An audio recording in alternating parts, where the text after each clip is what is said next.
Tout le monde, je suis ravie de vous retrouver aujourd'hui pour faire du pain sans gluten. Donc j'ai acheté ce mix pour le pain à la châtaigne. Donc c'est un mix que vous trouverez dans tous les magasins de bio. Il y a de la farine de riz, farine de châtaigne. Donc il y a un mélange un peu de tout, mais vous pouvez le faire vous-même votre propre mélange en achetant vos différentes farines. Moi perso, j'ai préféré tester comme ça. Donc c'est un test aujourd'hui. Donc si vous voyez la vidéo, c'est que j'étais jusqu'au bout et que c'était très bon. Donc là, vous avez de la levure fraîche, il y a 20 grammes. Vous pouvez prendre la déshydratée sans aucun problème. 3 cuillères à soupe d'huile d'olive, des graines de pavot, chia, lin, tournesol, vraiment il y a un peu de tout. Donc là, il y a à peu près 40 grammes. Et là, j'ai préparé 400 ml d'eau chaude, on va dire tiède, que je vais utiliser. Donc on est parti pour la recette. Ne vous inquiétez pas, je vous mets juste en bas tous les ingrédients. Et on est parti. Donc voilà, là j'ai mis mon sel. À l'opposé, j'ai mis ma levure que je vais enterrer en dessous. Parce qu'il ne faut surtout pas qu'elles soient ensemble. Donc j'ai mis mon mélange de graines, mon huile d'olive. Je vais commencer un petit peu à mixer et petit à petit, je vais verser l'eau. Donc petit à petit, je vais mettre des petits filets. Je ne vais pas tout mettre d'un coup. Parce que du coup, ça va dépendre de la consistance qu'on veut. Donc je sais que c'est pas un pain... je vais couper. Je sais que c'est pas un pain avec une mie super, en général elle est super aérienne, donc c'est normal si le pain est tout mou. Donc voici ce que ça donne, franchement la consistance elle est vraiment collante. Donc du coup j'ai rajouté quand même une cuillère à soupe supplémentaire d'huile d'olive et 50 ml d'eau, donc ça fait du coup 450 ml, je vais tout noter, vous inquiétez pas.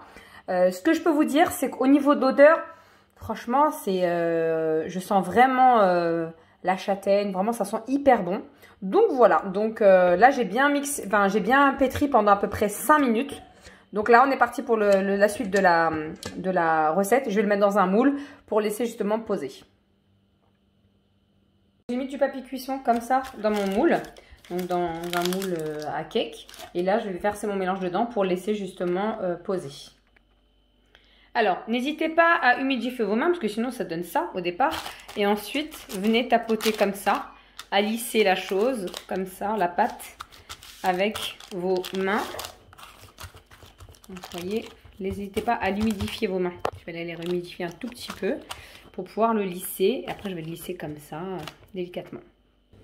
Alors voici ce que ça donne une fois qu'il a été lissé. Là j'ai mis du film alimentaire par-dessus et je vais recouvrir d'un torchon et je vais laisser lever la pâte pendant à peu près 1 heure. Idéalement si vous avez une source de chaleur, mettez-le à côté. Mais bon là il fait assez chaud donc ça suffit largement. Donc je pense 1 bonne heure ça devrait le faire.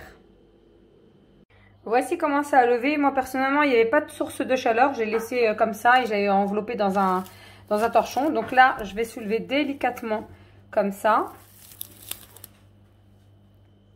Donc là j'ai préparé un mélange donc de jaune d'œuf avec un tout petit peu d'eau.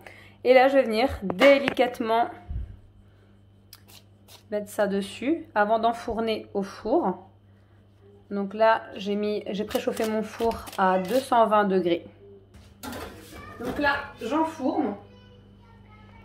J'ai mis un plat à tarte en dessous. Donc là je mets de l'eau. Pourquoi?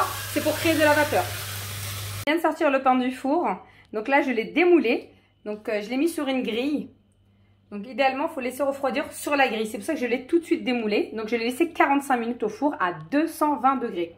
Donc là je vais vous montrer ensuite par la suite la dégustation une fois qu'il sera découpé et refroidi. Donc mon pain a refroidi. Donc là j'ai mis sur une planche en bois. On va procéder à la découpe.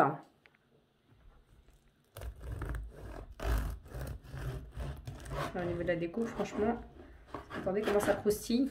Excellent. Donc, vous pouvez faire des petites tranches. Je pense que vous pouvez le surgeler. Donc, voici le résultat. Si vous avez aimé, n'hésitez pas à liker et à partager. Donc, il n'est pas dur du tout. Donc, n'hésitez pas à liker et à partager. Et je vous dis à très bientôt pour de nouvelles recettes.